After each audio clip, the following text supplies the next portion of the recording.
Salam saudara-saudari, sebelum kita mendengar kebenaran firman Tuhan, mari kita datang kepadanya di dalam doa.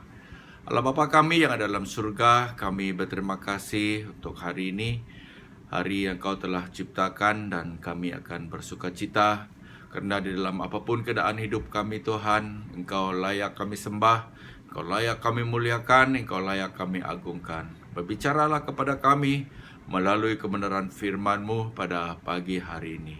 So, firman-Mu tidak akan kembali sia-sia kepadamu Tuhan, melainkan melakukan apa yang Engkau telah rencanakan bagi kami. Terima kasih Bapa, terpujilah nama-Mu. Di dalam nama Tuhan Yesus Kristus kami sudah berdoa. Amin. Saudara-saudari, di dalam kita menghadapi situasi pandemik pada hari ini, ada satu perkataan yang dahulu kita mungkin tidak pernah dengar. Ya, tetapi karena keadaan sekarang ini, situasi yang kita hadapi, dan ada satu perkataan yang mungkin ganjil bagi kita. Tetapi satu perkataan yang kita sudah membiasakan diri kita, yaitu perkataan Zoom. Baru-baru ini kami ada satu seminar, dan ada seorang pembicara ya daripada sekarang dia ada di Amerika Serikat, dan langsung di dalam seminar itu ataupun konferensi itu yang dianjurkan melalui Zoom. Dan selepas dia menyampaikan topik yang dia diberi tajuk untuk berkongsi kepada para peserta, dan di hujung perkongsian dia itu diberi peluang untuk orang bertanya, semada ada soalan tentang topik yang telah dibahaskan. Sangat mengherankan saudara-saudara, sebab soalan yang pertama orang bertanya ialah bagaimanakah kamu membuat ataupun menyampaikan bahan-bahan kamu itu. Karena biasanya untuk kita menyampaikan apa yang kita lihat melalui Zoom ialah mereka akan memaparkan ya slide-slide tentang bahan-bahan yang dibahas. Tetapi orang ini dia seolah-olah seperti semua apa yang dia kongsikan itu slide-nya bukan di atas di depannya, tetapi slide-nya ada di belakang. Ya, dan dia menunjuk kepada tulisan itu seolah-olah seperti ada screen yang ada di belakangnya. Lalu orang heran, bagaimana dia melakukannya? Dan apa yang dikatakan orang ini, dia berkata, saya menggunakan Zoom. Mungkin ada dalam ciri-ciri Zoom itu yang boleh digunakan untuk membuat persembahan seperti itu. Jadi, dan dia berkata, saya sudah 5 tahun menggunakan Zoom. Ya, dia sudah biasa, dia tahu bagaimana untuk memperbaiki apa yang dia ingin sampaikan kepada pendengarnya ataupun mereka yang melihat dia di dalam Zoom itu. Jadi saudari, perkataan Zoom ini adalah sesuatu yang sekarang kita sudah biasa. Tapi tahukah kita saudari bahwa perkataan Zoom itu sebelum pada masa kita menghadapi pandemik ini, perkataan Zoom itu dulu digunakan di dalam penggambaraan, yaitu apabila orang mengambil gambar menggunakan kamera, ada satu alat yang mereka gunakan itu yaitu Zoom. Apakah tujuannya saudari? Tujuan Zoom itu ialah supaya orang yang menangkap gambar itu boleh mendekati objek yang dia ingin tangkap gambar tersebut. Dan dia menggunakan lensa zoom ini untuk mendekati objek yang dia berminat untuk menangkap gambarnya. Maksudnya saudari, dia mendekati. Ya, walaupun dia berada di tempat yang jauh, tetapi menggunakan lensa zoom ini, dia berada seolah-olah sangat dekat dengan objek yang dia berminat untuk mengambil gambarnya. Jadi, bagi kita pada saat ini, bahwa dalam apapun keadaan hidup kita saudari, Tuhan sedang menggunakan lensa zoom-nya untuk mendekati kita, untuk melihat keadaan hidup kita. Jadi Tuhan bukan saja dia melihat daripada jauh, tetapi dia mendekati dirinya kepada kita. Dia berada sangat dekat dengan kita. Sebab itu firman Tuhan berkata, bahkan dia sanggup meninggalkan segala kemuliaannya di surga, yaitu Tuhan Yesus. Dia sanggup meninggalkan segala kemuliaannya yang ada di surga untuk datang ke dunia ini. Dunia yang penuh dengan kegelapan ini. Supaya apa, saudari? Supaya dia dapat berada bersama-sama dengan kita.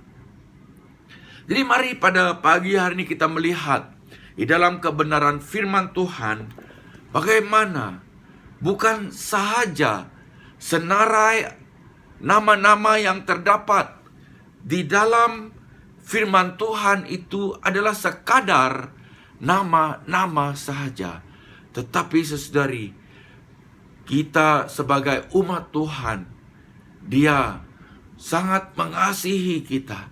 Dia bukan saja mengenali kita dengan nama kita saja, tetapi dia mendekati dirinya kepada kita dan mengenal setiap pribadi kita. Dia mengetahui keadaan hidup kita. Dan mari kita melihat dalam Roma pasal 16. Roma pasal 16, kita akan membaca daripada ayat 1 sampai 16. Roma 16 ayat 1 sampai 16.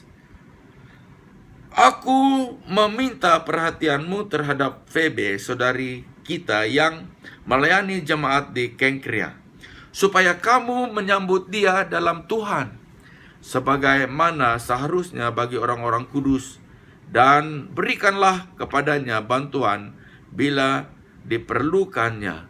Sebab ia sendiri telah memberikan bantuan kepada banyak orang, juga kepadaku sendiri. Ayat 3, sampaikan salam kepada Priskila dan Aquila, teman-teman sekerjaku dalam Kristus Yesus. Mereka telah mempertaruhkan nyawanya untuk hidupku. Kepada mereka bukan aku saja yang berterima kasih, tetapi juga semua jemaat bukan Yahudi. Salam juga kepada jemaat di rumah mereka. Salam kepada Epenetus, saudara yang kukasihi, yang adalah buah pertama dari daerah Asia untuk Kristus. Salam kepada Maria yang telah bekerja keras untuk kamu. Salam kepada Andronikus dan Yunias, saudara-saudaraku sebangsa yang pernah dipenjarakan bersama-sama dengan aku, yaitu orang-orang yang terpandang di antara para rasul dan yang telah menjadi Kristen sebelum aku. Salam kepada Ampliatus yang kukasihi dalam Tuhan. Salam kepada Urbanus, teman sekerja kami dalam Kristus, dan salam kepada Stakis yang kukasihi. Salam kepada Epeles yang telah tahan uji dalam Kristus. Salam kepada mereka yang termasuk isi rumah Aristobulus. Salam kepada Herodion, temanku sebangsa. Salam Salam kepada mereka yang termasuk di rumah Arkisus yang ada dalam Tuhan. Salam kepada Trifena dan Trifosa yang bekerja membanting tulang dan dalam pelayanan Tuhan. Salam kepada Persis yang kukasihi, yang telah bekerja membanting tulang dalam pelayanan Tuhan. Salam kepada Rufus, orang pilihan dalam Tuhan, dan salam kepada ibunya, yang bagiku adalah juga ibu. Salam kepada Asinkritus, Flegon, Hermes, Petrobas, Hermas, dan saudara-saudara yang bersama-sama dengan mereka. Salam kepada Philologus dan Yulia, Nereus dan saudaranya perempuan, dan Olimpas, dan juga kepada segala orang kudus yang bersama-sama dengan mereka. Bersalam-salamlah kamu dengan cium kudus. Salam kepada kamu dari semua jemaat Kristus. Saya ingin kita melihat tentang latar belakang surat Roma ini yang ditulis oleh Rasul Paulus ketika dia berada di Korintus dalam pelayanannya yang ketiga kali ya dia pergi menginjili. Saudara-saudari, Rasul Paulus telah melayani di bagian Asia dan dia tidak pernah pergi ke Roma. Kalau kita melihat di dalam Roma ini, yaitu di dalam Roma 15 ini, dia Roma 15 ya, tadi kita baca Roma 16, tapi dalam Roma 15 dia memberitahu keinginannya, kerinduannya, yaitu dia ingin melawat jemaat yang ada di Roma. Rasul Paulus berada di Korintus dan dia ingin pergi untuk menginjili di Spanyol. Dan dia berkata, dalam perjalananku ke Spanyol, aku ingin singgah di Roma dan melawat kamu. Inilah kerinduannya. Dan dia berkata di dalam Roma 15 itu, tapi sebelum saya pergi melawat kamu, di dalam perjalanan saya pergi ke Spanyol, saya ingin pergi ke Yerusalem terlebih dahulu, yang membawa pemberian daripada anak-anak Tuhan, yaitu yang mereka daripada Makedonia dan Achaia. Mereka telah menyumbangkan uang untuk diberi kepada anak-anak Tuhan, saudara dan saudari yang seiman, yang orang Kristen yang berada di Yerusalem. Dan orang Kristen yang ada di Yerusalem ini adalah orang-orang Yahudi. Dan mereka yang ada di Makedonia ini, orang Kristen yang ada di Makedonia ini dan Achaia ini adalah orang-orang Yunani, orang-orang Kristen. Ya, dan kebanyakan mereka bukan orang Yahudi. Dan Rasul Paulus ingin menunjukkan kepada orang Kristen Yahudi ini bahwa orang Kristen Yunani ini, walaupun mereka bukan orang Yahudi, tetapi mereka ada kasih kepada Tuhan. Tidak ada perbezaan antara orang Yunani ataupun orang Yahudi.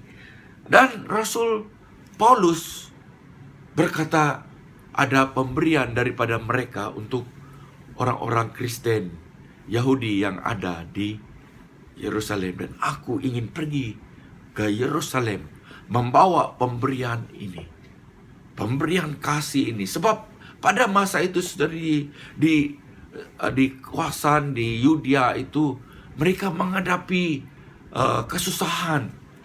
Ya, jadi ada orang yang dalam kelaparan, ada orang yang dalam keperluan.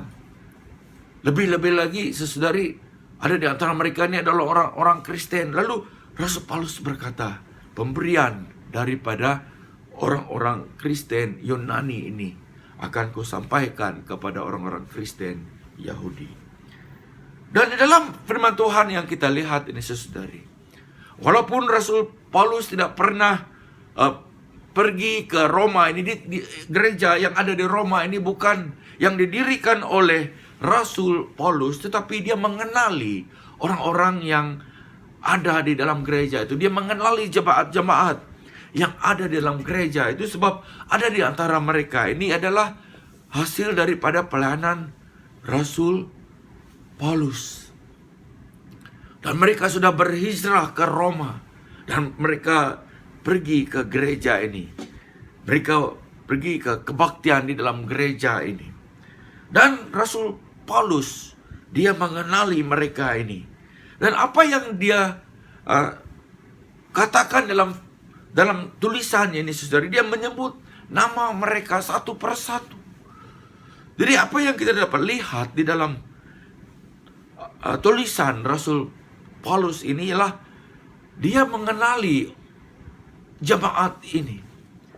Dan jemaat-jemaat yang dia gambarkan di dalam tulisannya ini sendiri adalah seperti jemaat-jemaat yang ada di gereja kita, ataupun gereja dimanapun.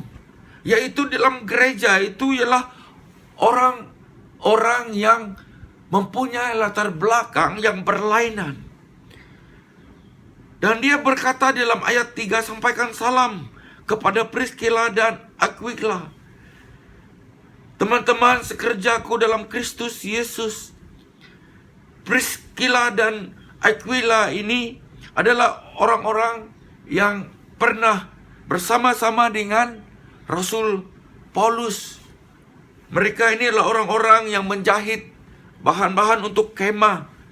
Ya, dan sekarang mereka berada di Roma, dan Rasul Paulus berkata, sampaikanlah salam kepada mereka. Dan dia berkata seterusnya, salam juga kepada jemaat di rumah mereka. Salam kepada Epenetus, saudara yang kukasihi, yang adalah buah pertama dari daerah Asia untuk Kristus. Saudara-saudari, bagi Rasul Paulus, senarai nama-nama ini bukan sekadar senarai nama-nama, tetapi saudari, mereka ini adalah orang-orang yang dikasihi Rasul Paulus. Dia adalah orang-orang yang sangat penting bagi dia. Oleh sebab itu, kalau kita membaca dalam pasal yang pertama, dia berkata, saya senantiasa mendoakan kamu. Dia senantiasa mendoakan orang-orang ini. Orang-orang ini adalah orang-orang yang sangat penting bagi Rasul Paulus. Dan sama juga, saudari, bagi kita, walaupun kita tidak beribadah di gereja, kita beribadah dari rumah kita, ya di rumah kita masing-masing, tetapi saudari, di dalam Tuhan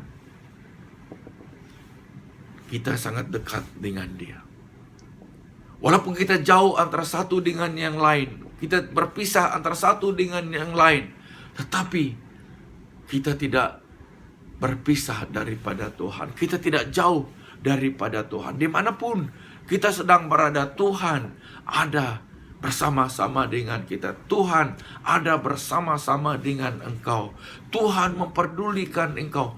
Tuhan mengasihi engkau. Tuhan senantiasa mengingati engkau. Tuhan tidak pernah melupakan engkau dalam apapun situasimu pada saat ini. Mari datang kepada Tuhan, menyerahkan bebanmu, menyerahkan segala cebaran-cebaran yang engkau sedang hadapi. Serahkan kepadanya, sebab di dalam 1 Petrus Tuhan berkata bahwa biar kita menyerahkan segala apa yang kita pikirkan, apa yang kita khawatirkan kepadanya, sebab Dia memperdulikan kita, sebab Dia mengasihi kita. Tuhan mengasihi setiap pribadi kita. Tuhan memperdulikan kita dimanapun kita berada. Tuhan melihat kepada kita seperti kita melalui Zoom. Kita dapat melihat orang-orang yang walaupun mereka jauh daripada kita, kita dapat melihat wajah mereka melalui Zoom. Sangat dekat, mereka boleh berbicara kepada kita. Kita juga boleh berbicara kepada mereka. Tuhan memancarkan cahaya wajahnya kepada kita. Sinar wajahnya. Tuhan itu adalah Tuhan yang kudus, Tuhan yang penuh dengan kebaikan. Dan apa saja yang Dia lakukan di dalam kehidupan kita saudari adalah sesuatu yang sangat baik. Dan semuanya itu adalah untuk kebaikan kita. Di dalam firman Tuhan ini juga saudari, Rasul Paulus, dia berkata, salam, dalam ayat 12 dia berkata, salam kepada Trifina dan Trifosa yang bekerja membanting tulang dan dalam pelayanan Tuhan. Kita tidak tahu saudari siapakah mereka ini, tapi kita daripada nama mereka ini kita boleh bayangkan bahwa mungkin kemungkinan Trifina ini dan Trifosa ini adik-beradik. Ya, mereka adalah adik-beradik. Ya, sama juga dalam gereja kita ada orang-orang yang mempunyai latar belakang yang lain. Ada yang adik-beradik, ada yang sudah berkeluarga, ada yang masih remaja, ya, punya latar belakang yang berlainan. Tetapi itulah gereja, itulah bait Tuhan. Sebab kita ini adalah bait Tuhan, di mana kita mempunyai kita datang daripada latar belakang yang berlainan, ya, perwatakan yang berlainan. Dan Tuhan boleh menggunakan setiap pribadi kita, walaupun kita adalah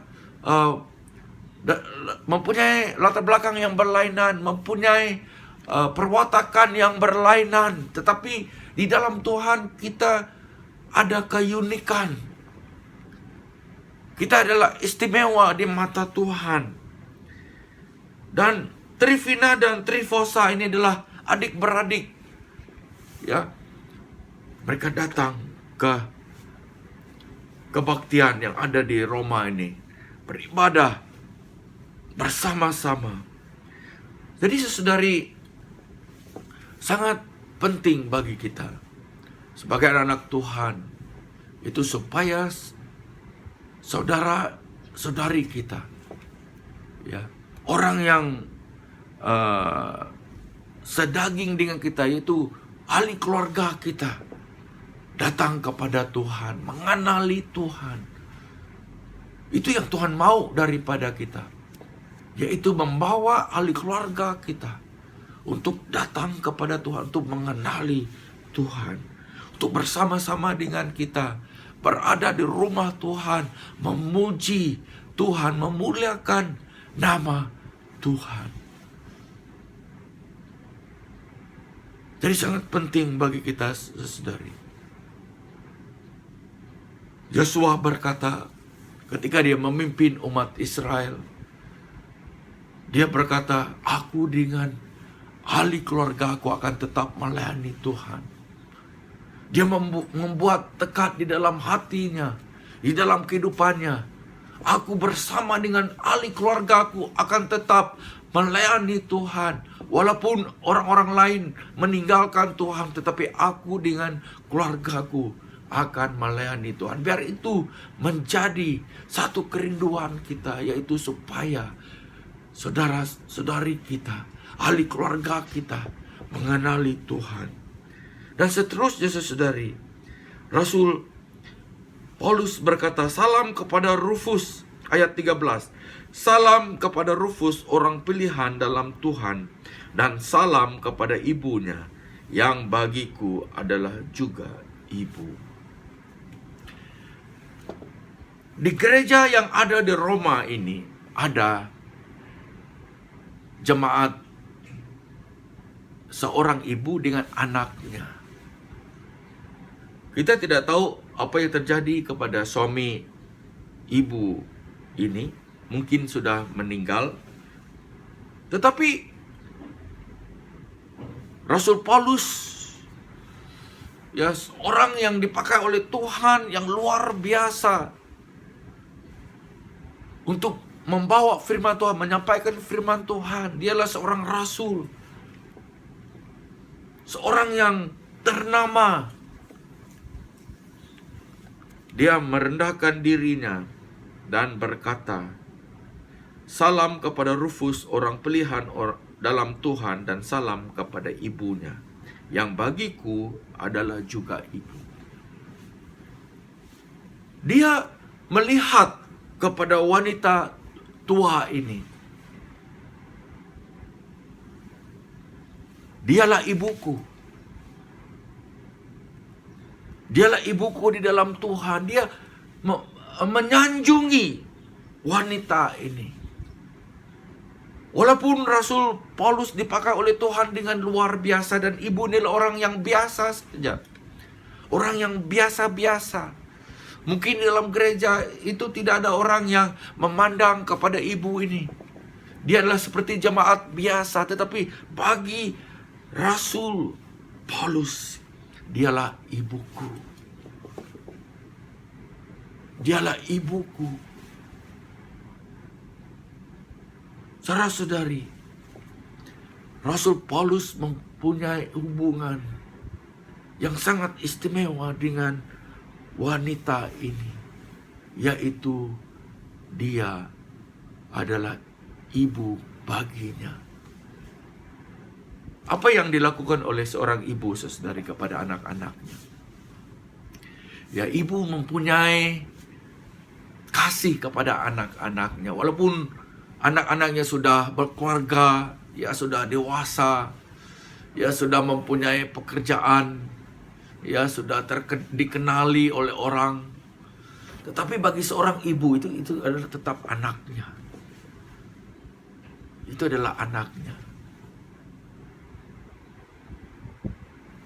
Seorang ibu itu akan sentiasa menjaga keperluan anak-anaknya.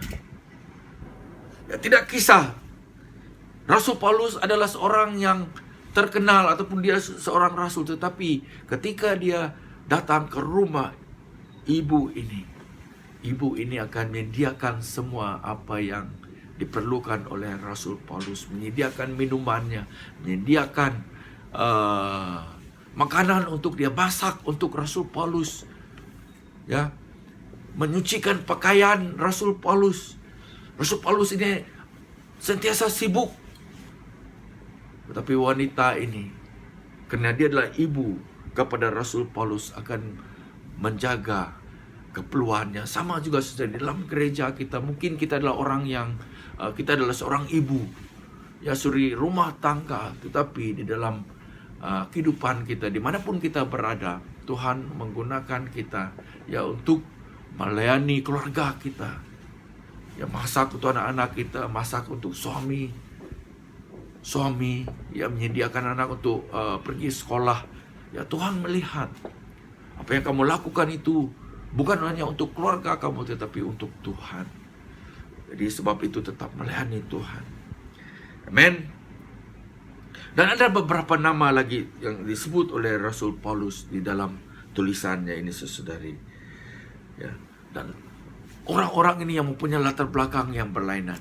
Senarai nama ini bukan sekadar senarai nama bagi Rasul Paulus, tetapi mereka sangat penting bagi dia.